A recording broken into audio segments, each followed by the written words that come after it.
বিসমিল্লাহির রহমানির রহিম। আসসালামু আলাইকুম সবাইকে। আশা করছি সবাই খুব ভালো আছেন। নতুন আরও একটি ভিডিওতে সবাইকে স্বাগতম।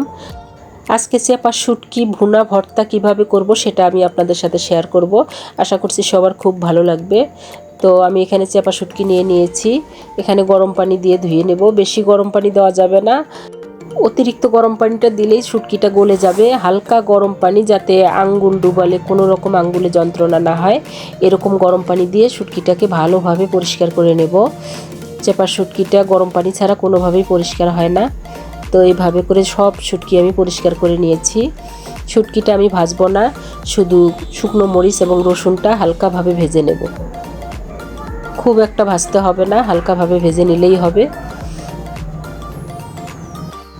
তো চেপা শুটকি কার কার পছন্দ, কারা কারা পছন্দ করেন আমাকে কমেন্ট করে জানাবেন। জানালে আমি খুশি হব।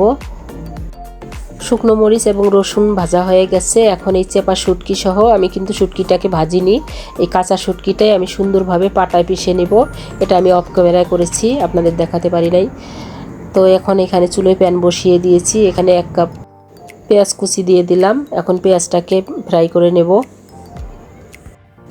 তো এখনও যারা আমার চ্যানেলটিকে সাবস্ক্রাইব করেননি তারা প্লিজ আমার চ্যানেলটিকে সাবস্ক্রাইব করে নেবেন। বেশি বেশি করে শেয়ার করবেন, অন্যদেরকে দেখার সুযোগ করে দেবেন।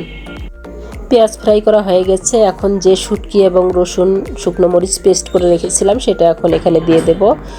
দিয়ে যখন শুটকিটা কাঁচা বাটা হয় তখন ফ্লেভারটা খুব একটা ভালো আসে না, এবং দেওয়ার পর অনেক সুন্দর একটা ফ্লেভার আসে। আমি এটা ভাজতে থাকবো, ভাজতে ভাজতে আরও সুন্দর একটা ফ্লেভার আসবে, তখনই আমার এটা ভর্তা হয়ে যাবে। আশা করছি আপনারা একবার হলেও বাসায় ট্রাই করে দেখবেন। না খেলে বুঝতে পারবেন না কতটা সুস্বাদু হয়, এবং যারা চেপা শুটকি পছন্দ করেন তারা তো অবশ্যই ট্রাই করে দেখবেন। আজকের ভিডিওটি কেমন লেগেছে এটা কমেন্ট করতে অবশ্যই ভুলবেন না, এবং সব শেষে লবণটা টেস্ট করতে ভুলবেন না, লবণটা অবশ্যই টেস্ট করবেন। তো আজকে এ পর্যন্তই। সবাই সুস্থ থাকবেন, ভালো থাকবেন। আবার দেখা হবে নতুন কোনো ভিডিওতে। আল্লাহ হাফেজ।